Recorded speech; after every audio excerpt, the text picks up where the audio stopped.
Tingnan na po natin. Kakain na ha. Woo! Okay lang sa inyo mga katropa guys. Kasama na po natin si Ma'am Chini. Siya po yung gumawa nitong Ilocos Empanada guys. Bali, natikman ko na yung regular na empanada, no? Ang sarap. So, very satisfied tayo. At saka, na-exceed pa yung ating expectations. Ma'am, pakilala ka naman at saka imbitahan mo naman yung ating mga followers na umorder sa inyo. Hi, ako po si Chini Heror. Kayo po yung umorder sa akin. Dito lang po ako sa Ecoverde Homes, Tanawan, Block 6, Lot 35. Yan, so phase 2 po yan ng Ecoverde phase Homes. 2, yes Oo. po.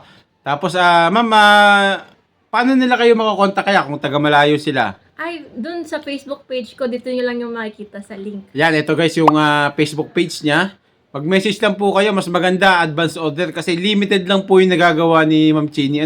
So, para siguradong meron kayong ma-order, mag-message po kayo in advance. Ayan.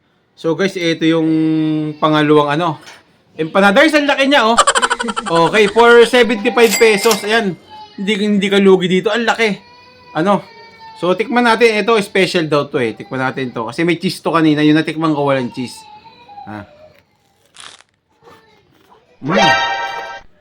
Sarap talaga, guys. Salamat po. The best.